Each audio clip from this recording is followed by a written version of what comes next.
एक बार देख लेते हैं हम लोग कितना हो गया, कितना रहता है। तो हमने इसमें जो भी हमारा सिलेबस है 10th यूनिट का, इसमें हमने षटकर्म पढ़ लिया है, वमन वस्त्र दंड धोती पढ़ी, लघु और पूर्ण शंख प्रक्षालन हमने पढ़ा, नीति के 2 प्रकार जल सूत्र नीति पढ़ा। फिर हमने कपालभाति के 3 प्रकार पढ़े, जैसे कि घिरण संहिता में भी यही दिए गए हैं, वातक्रम, व्युतक्रम और शीतक्रम। उसके बाद हमने अग्निसार, नौली और त्राटक के बारे में देखा था, उसकी विशेषताएं देखी थी और उसकी क्या क्या बेनिफिट्स हम लोगों को मिलते हैं इसके बारे में हमने देखा। सबसे पहले हमने सूर्य नमस्कार के बारे में पढ़ा था जब हमने क्लास की शुरुआत की थी। इसमें हमने क्या क्या चीजें देखी थी कि सूर्य नमस्कार में कौन से आसन होते हैं। ठीक है, 12 आसन होते हैं, मतलब 12 स्टेप्स होते हैं, बाद में वो रिपीट हो जाते हैं। उसमें फिर उसके मंत्रों के बारे में हमने देखा था कि कौन से मंत्रों का उपयोग किया जाता है, हमें कौन से चक्र पर ध्यान लगाना है, ये सारी चीजें हमने देखी थी। और हमने क्या देखा था कि हमें कौन से आसन से कौन सा लाभ मिलता है। ठीक है, ये सारी चीजें हमने सूर्य नमस्कार में देखी थी। फिर हमने आसन शुरू किए थे। आसन में हमने सबसे पहले किए थे खड़े रहकर किए जाने वाले आसन। इसमें हमने अर्धकटी चक्रासन, पादहस्तासन, अर्ध चक्रासन, त्रिकोणासन, परिवृत्त कोणासन, पार्श्व कोणासन और वीरासन के बारे में देखा था। ठीक है, कि किनको करना है मतलब और किनको नहीं करना है। ठीक है, और इसके लाभ भी हमने देखे थे।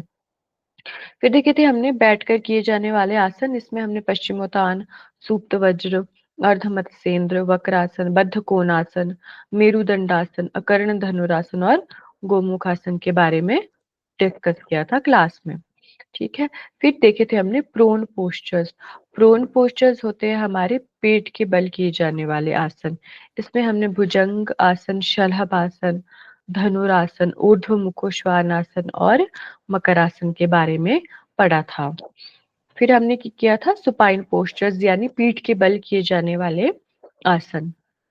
इसमें हमने देखे थे हलासन, चक्रासन, सर्वांगासन, मत्स्यासन, शवासन और सेतुबंधासन। इन सारे आसनों के हमने कुछ कुछ कैरेक्टरिस्टिक्स देखी थी और हमने बेनिफिट्स भी देखे थे, साथ में क्या चीजें देखी थी कि किन किन व्यक्तियों को ये आसन नहीं करने चाहिए या किन अवस्थाओं में नहीं करने चाहिए।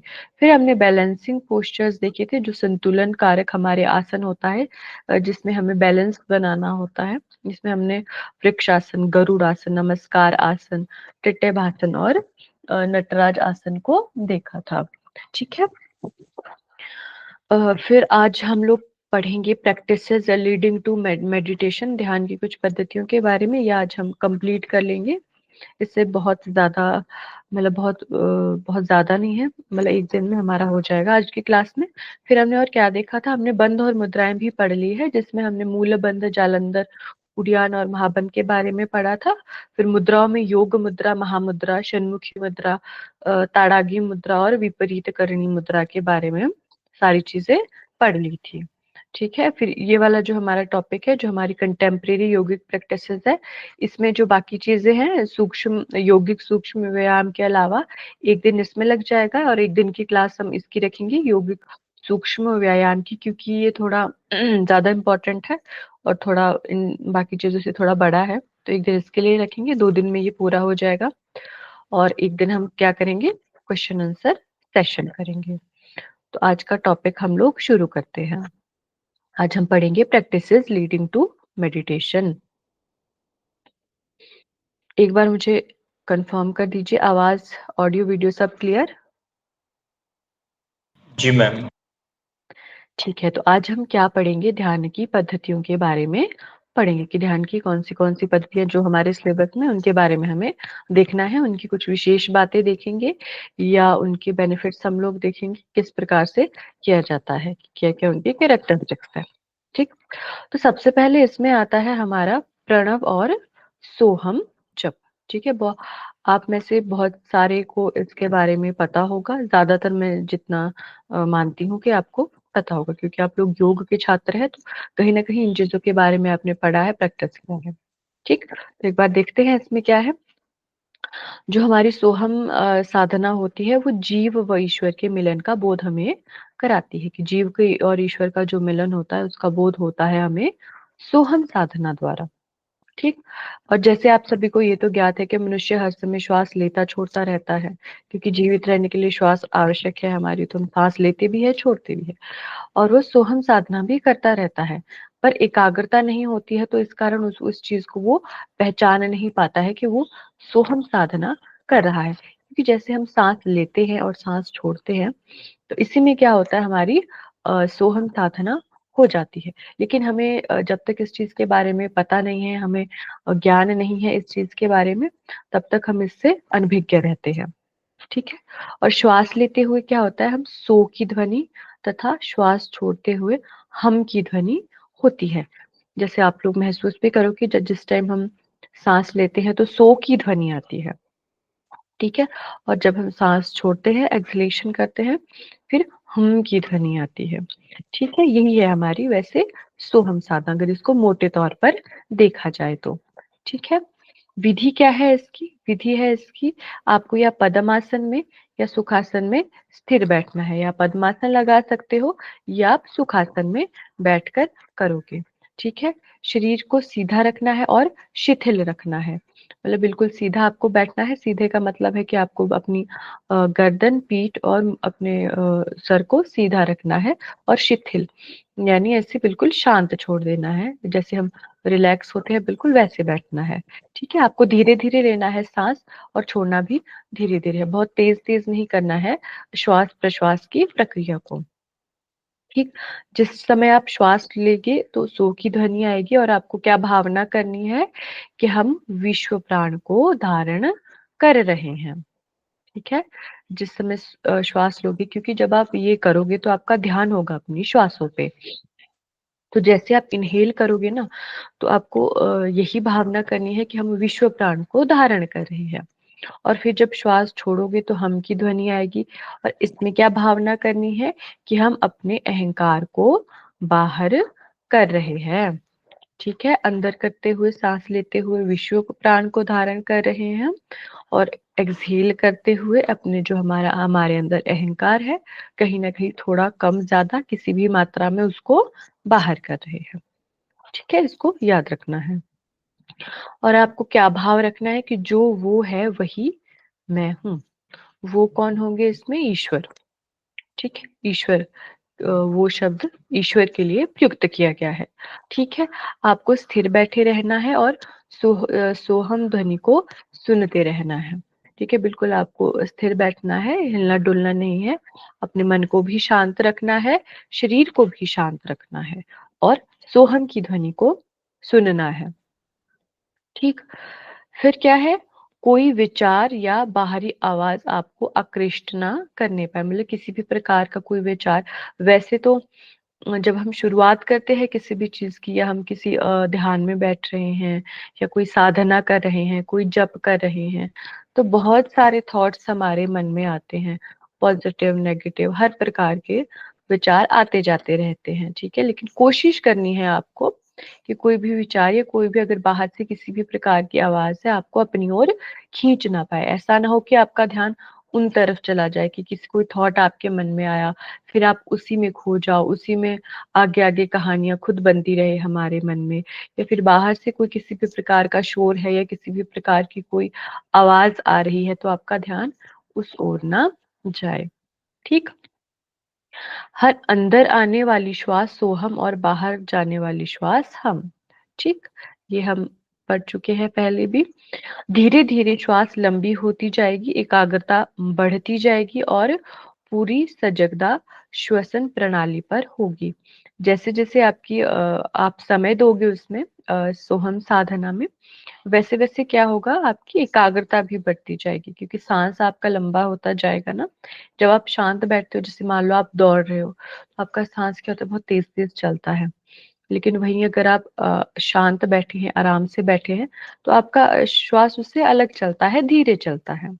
ठीक है। तो वैसे ही जिसमें जैसे आप इस साधना में बैठे हो, तो सांस लंबी होगी, आपकी एकाग्रता भी बढ़ेगी धीरे धीरे, और आपकी पूरी जो सजगता है, पूरा जो ध्यान है, पूरी अटेंशन है, वो श्वसन प्रणाली पर हो जाएगी। ठीक है। और जो वो है वही मैं हूँ, ये हमने भाव किया था, ये क्या भाव, ये भाव हमारा बलवान होता जाएगा, मतलब और ज्यादा मजबूत होता जाएगा। ठीक है। और क्या है इसमें, कोई भी श्वास आपकी जानकारी के बगैर ना अंदर आएगी ना बाहर जाएगी। मतलब जब आप इसमें धीरे धीरे और ज्यादा अच्छे से प्रैक्टिस करने लगोगे, आपका अभ्यास जैसे जैसे बढ़ता जाएगा, ये उस समय की बात की जा रही है। ठीक है, पूरी सजगता से, पूरी तन्मयता से 10 मिनट तक आपको यह साधना करनी है, मतलब पूरी अटेंशन आपकी इस पे होनी चाहिए और बिल्कुल इसमें लीन हो जाना है कि बस आप अब यही करे हो, तो पूरा ध्यान उधर ही होना चाहिए। और थोड़ी देर के बाद सोहम मंत्र से चेतना को हटाएंगे। जब 10 मिनट तक आपने साधना की तो उसके कुछ समय बाद आपको क्या करना है, अपनी चेतना को वहां से हटाना है, क्योंकि पहले आपने पूरा ध्यान उस पे लगाया है। अभी आपको जब वो समाप्त करने का समय आ रहा है तो आपको क्या करना है, अपनी चेतना को उससे हटा देना है। बाहरी वातावरण के प्रति फिर आपको सजग हो जाना है कि बाहर क्या चल रहा है, आसपास क्या हो रहा है, किस प्रकार की आवाजें आ रही है, क्या अन्य चीजें घटित हो रही है। ठीक, मन ही मन साधना के प्रभाव को जाने और समझे। जब आपने अपने बाहरी वातावरण के प्रति आप सजग हो गए, फिर आपको मन ही मन ये सारी चीजें देखनी है कि जो अभी आपने साधना की उसका क्या प्रभाव पड़ा है आप पर, आपके शरीर पर क्या प्रभाव पड़ा है, या आपके मन पर क्या प्रभाव पड़ा है। ठीक है, थोड़ी देर आपको ऐसे ही स्थिर बैठे रहना है, फिर धीरे धीरे हाथ पैर हिलाते हुए दोनों हथेलियों को आपस में रगड़ना है, आंखों पर रखना है और आंखों को धीरे धीरे खोलना है। ठीक है, इस प्रकार से ये हमारी सोहम साधना समाप्त हुई। ठीक है,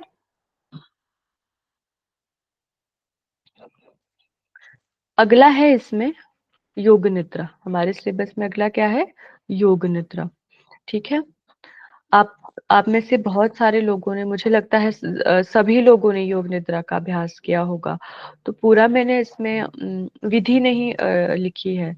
ठीक है, बाकी जो उसके अलावा कुछ चीजें हैं, इसके लाभ क्या है, थोड़ा सा इंट्रोडक्शन, वही पार्ट मैंने इसमें ऐड किया है। ठीक है, नहीं तो बहुत लंबा हो जाता और आपको पता भी है कि योग निद्रा किस प्रकार की जाती है। ठीक है, देख लेते हैं इसको। साधारण रूप से विश्राम योग निद्रा द्वारा किसी भी योगासन क्रम के बाद आवश्यक है। मतलब क्या है कि कोई भी अगर आप योगासन आपने किया है तो उसके बाद योग निद्रा आवश्यक हो जाती है विश्राम के लिए। ठीक है, साधारण रूप से आप इसको विश्राम समझ सकते हो, योग निद्रा को। ठीक है, इसमें क्या है, योगासन शरीर को गर्माहट देता है और शांत करता है। जब आप योगासन करते हो तो आपके शरीर से क्या होता है, गर्मी आती है आपके शरीर में। ठीक है, और आपका शरीर क्या कहते हैं, गर्म हो जाता है। योग अभ्यास शरीर में ऊर्जा का स्तर को बढ़ाता है। जब आप योग अभ्यास करोगे आपके एनर्जी लेवल बढ़ता है शरीर में, और योग निद्रा इस ऊर्जा को संरक्षित करती है, मतलब आपके शरीर में ही बनाए रखती है। ठीक है, जो ऊर्जा आपको मिली है योगाभ्यास से, जिससे शरीर व मन को भी विश्राम मिलता है। अगर आप योगाभ्यास के बाद योग निद्रा करोगे तो जो भी एनर्जी आपको प्राप्त हुई थी आसन या प्राणायाम करने से, जो भी आपने अभ्यास किया था, वो सारी बिल्कुल आपके सेव रह जाती है आपके शरीर में, इस प्रकार से समझ सकते हो। और आपके मन को भी, शरीर को भी विश्राम मिलता है। योग निद्रा आपको प्राणायाम और ध्यान के लिए तैयार करती है। अगर आप जैसे आसन करोगे, आसन की प्रक्रिया आपने समाप्त की, उसके बाद योग निद्रा अभ्यास किया, तो ये चीज क्या करती है, आपको प्राणायाम ध्यान के लिए तैयार करती है। ठीक है, इसलिए आवश्यक है कि योगासन के पश्चात आप उचित समय योग निद्रा के लिए भी रखें। ठीक है, इसके लाभ क्या क्या है। पहला है, नियमित रूप से अगर आप योग निद्रा करते हो तो आपका तनाव दूर होता है, यानी स्ट्रेस दूर होता है आपका।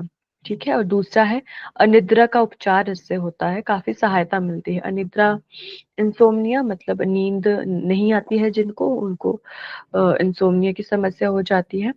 ठीक है, उनमें भी काफी लाभकारी है योग निद्रा। और महिलाओं के मासिक धर्म से संबंधित समस्याओं को कम करने में मदद मिलती है। ठीक है, क्योंकि मासिक धर्म के दौरान क्या होता है, महिलाओं के शरीर में हॉर्मोन्स के उतार चढ़ाव हो जाते हैं। क्योंकि जैसे पीरियड की समस्या के आसपास ये हो रहे हैं अगर, तो उस समय हार्मोनल इम्बैलेंस हो जाता है शरीर में, तो उससे मानसिक स्थिति भी परिवर्तित हो जाती है महिलाओं की। ठीक है, तो जो महिलाएं अगर इसका नियमित रूप से अभ्यास करेंगी योग निद्रा का, तो इन परिवर्तनों को नियंत्रित करने में उनको मदद मिलेगी। ठीक है, मतलब ऐसा नहीं है कि वो बिल्कुल ही खत्म हो जाएंगे। मतलब हार्मोनल चेंजेस अगर हो रही हैं तो उससे जो आपकी भावनाएं चेंज हो रही है, आपके विचार चेंज हो रही है, मानसिक स्थिति आपकी जो बदल रही है, उसको कंट्रोल करने में काफी सहायता मिलती है योग निद्रा से। तो ये भी इसका एक लाभ है। योग होना था इधर, ठीक है। योग निद्रा करने से शरीर को आराम मिलता है, पुनर्प्राप्ति और मानसिक शांति का भी अनुभव होता है। जिससे क्या होगा, आपके शरीर में यदि कोई चोट है, सूजन है, इस प्रकार के दर्द से भी आपको राहत मिल जाती है योग निद्रा के अभ्यास से। ठीक है, ये हो गई हमारी योग निद्रा। अगला है हमारा अंतर्मौन। अंतर्मौन ये किसके द्वारा दिया गया है? ये दिया गया है स्वामी सत्यानंद सरस्वती जी द्वारा। तो आपको इनका नाम याद रखना है, इम्पोर्टेंट है। कई बार डायरेक्ट क्वेश्चन भी पूछ लिया जाता है कि अंतर्मौन किसके द्वारा दिया गया है, तो स्वामी सत्यानंद सरस्वती जी द्वारा। ठीक है, ये क्या है? एक ध्यान है जो नकारात्मक विचारों और नकारात्मक यादों से मन को शुद्ध करता है। मतलब एक प्रकार का ध्यान है, जो भी हमारे नेगेटिव थॉट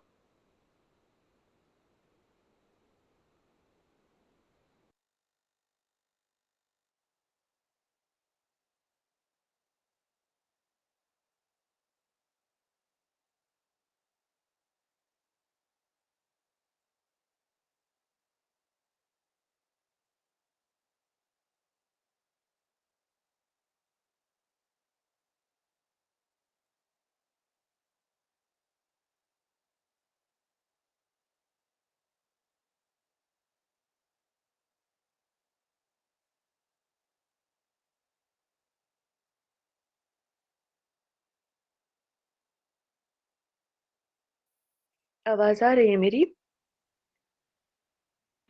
मैम आवाज आ रही है बट स्क्रीन विजुअल नहीं है। अच्छा, यहाँ पे लाइट चली गई है, मेरा लैपटॉप बंद हो गया, मैं फोन से कनेक्ट हुई हूँ आप लोगों से,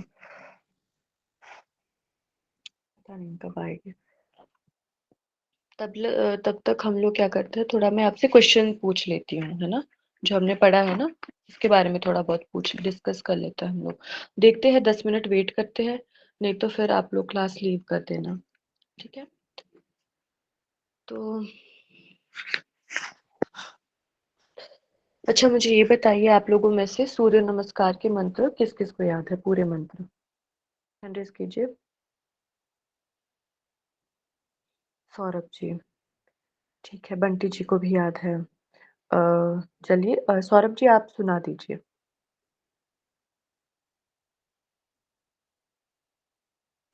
ओम मित्राय नमः। ओम रवे नमः। ओम सूर्याय नमः। ओम भानवे नमः। ओम खगाय नमः। ओम पूषणे नमः। ओम हिरण्यगर्भाय नमः। ओम मरीचे नमः। ओम आदित्याय नमः। ओम सावित्रे नमः। ओम अर्काय नमः। ओम भास्कराय नमः। वेरी गुड, बहुत अच्छे से सुनाया। और बंटी जी ने भी जैसे मैसेज किया था, जो मैंने ट्रिक बताई थी आपको कि मरे सब खपे हम। ठीक है, तो इससे काफी आपके याद हो जाएंगे, तो बहुत अच्छे, आपको ऐसे ही प्रैक्टिस करनी है। ठीक है, तो और मेरा क्वेश्चन है, जब आप व्युत्क्रम कपालभाति करते हो तो उसके उससे आपको क्या क्या लाभ मिलते हैं व्युत्क्रम कपालभाति से? हैंड रेज कीजिए जिसको इसका आंसर पता है।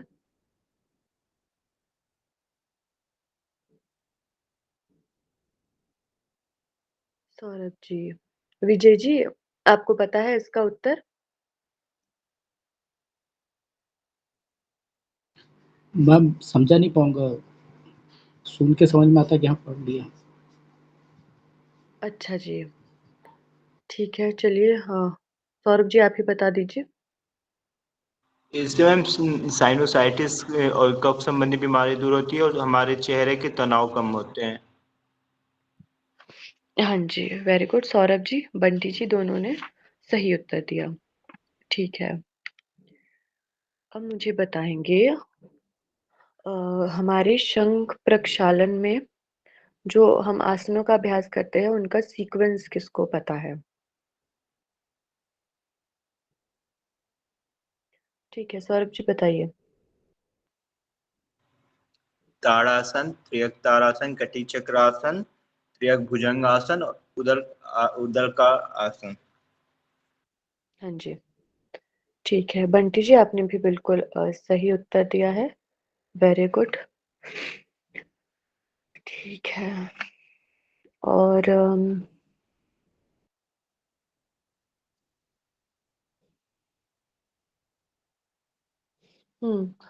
जो हमारी सूत्र नीति है, सूत्र नीति का अभ्यास आपको किस प्रकार करता है, किस प्रकार करना है, मतलब किसी विशेष आसन में करना है या आपके शरीर की स्थिति कैसी होनी चाहिए, वो बताइए।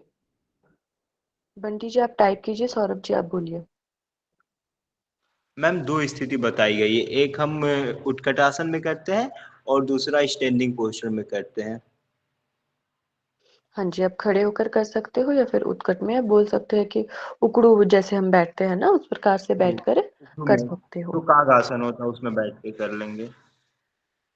हाँ जी, ठीक है, वेरी गुड। बंटी जी, सौरभ जी अब मुझे बताएंगे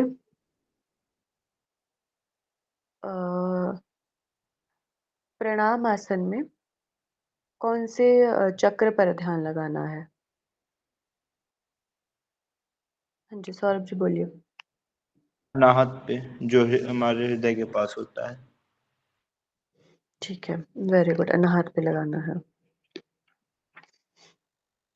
और पर्वत आसन में कहाँ पर ध्यान लगाना है? हाँ, विजय विशुद्धि जी चक्र पे। बोलिए। विशुद्धि चक्र हाँ पे। जी, वेरी गुड, बहुत अच्छे, विशुद्धि पर ध्यान लगाना है। ठीक है, अब मेरा नेक्स्ट क्वेश्चन है आप लोगों से। भुजंगासन के लाभ बता दीजिए मुझे। भुजंगासन के क्या क्या लाभ हो सकते हैं?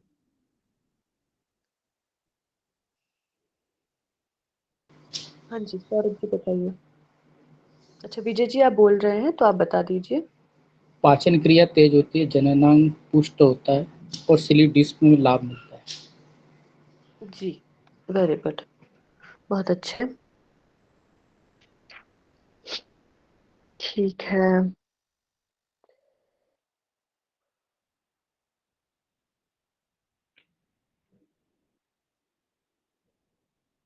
जब हम लोग नाड़ी शुद्धि करते हैं ना, नाड़ी शुद्धि का अभ्यास जिस समय हम करते हैं, मतलब वो कब करना चाहिए? किस चीज से पहले करना है, किस चीज के बाद हमें नाड़ी शुद्धि करनी है? हैंड रेज़ कीजिए जिसको पता है।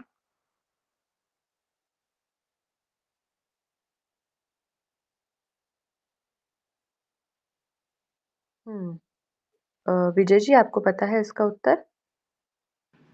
नहीं मैम, मुझे नहीं पता। चलिए, सौरभ जी आप बताइए। मैम ये प्राणायाम प्राणायाम के पहले करनी चाहिए नाड़ी शुद्धि, ऐसा उल्लेख है। हम्म और आसन के बाद करना है। आसन के बाद करना है। हाँ जी, बहुत अच्छे। अब अगला क्वेश्चन है मेरा, भ्रामरी प्राणायाम के लाभ बता दीजिए। भ्रामरी प्राणायाम से हमें किन किन चीजों में लाभ मिलता है?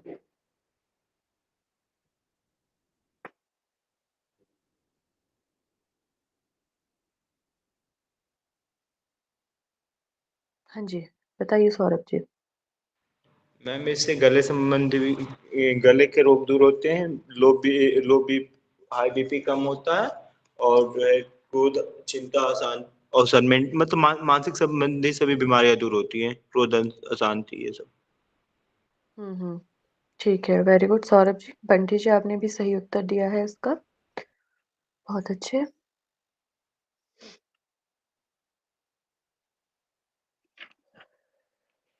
ठीक है। ठीक है, तो मुझे लगता नहीं है कि शायद कोई प्रॉब्लम हो गई है, लाइट आ नहीं रही है। तो हम लोग क्या करेंगे, मंडे को हम अगली क्लास लेंगे, मंडे को कंटिन्यू करेंगे। तो आपको क्या करना है, तब तक रिवीजन कर लेना है। अगर आपके नोट्स पेंडिंग रहते हैं, आपको नोट्स पूरे करने हैं, क्योंकि अगले हफ्ते हम लोग इसको पूरा कर लेंगे। और हम लास्ट क्लास रखेंगे क्वेश्चन आंसर सेशन की, तो आप इसके लिए भी तैयारी करेंगे, ठीक है। तो अभी अगर किसी का कोई डाउट नहीं है तो लीव कर सकते हैं। अच्छा रुकिए, क्लोजिंग प्रेयर रह गई, विजय जी क्लोजिंग प्रेयर एक बार करवा दीजिए। सब सुखपूर्वक आसन में बैठ जाएंगे और ध्यान आज्ञा चक्र पे लगाएंगे और आँख बंद करेंगे अपनी, तो 3 बार होंगे। ओ ओ ओ।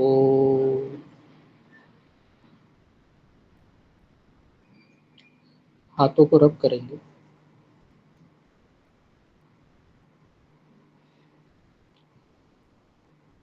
तो शांति शांति शांति।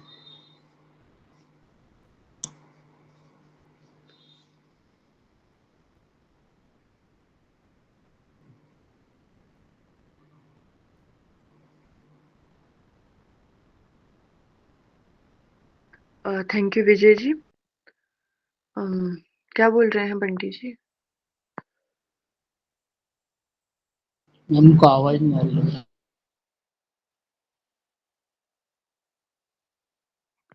अच्छा ठीक है, थोड़ी वॉइस यहाँ पे नेटवर्क प्रॉब्लम होगा। ठीक है, तो आप लोग लीव कर सकते हो, फिर ये रिकॉर्डिंग ऑफ होगी क्योंकि लैपटॉप बंद हो गया है, फोन से मैं ऑफ नहीं कर पाऊंगी। सभी को प्रणाम।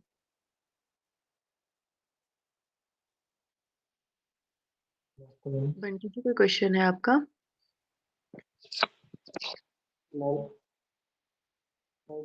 कल मुझे आपकी आवाज नहीं आ रही है, मेरी साइड से ना थोड़ा प्रॉब्लम है। अभी आ रही है मैम, अभी आ रही है जी अभी सही है। मैम। आपकी वॉइस है ना क्लियर है, अच्छी, मतलब समझ में अच्छी आती है। अच्छा जी, बहुत बहुत धन्यवाद आपका। मतलब एक ठहराव सा लग रहा है। अच्छी मैम, थैंक यू। ठीक है, बहुत बहुत धन्यवाद बंटी जी आपका। ठीक है, आपका हैप्पी घर पे दिवाली मैम। ठीक है? हाँ thank ji you, ma'am, same to you, thank you so much. क्या कह रहे मैम? मैं बोल रही हूँ same to you, thank you. Okay okay ma'am, thank you ma'am, ठीक है बंटी जी, आप लीव कर सकते हैं अभी। Thank you.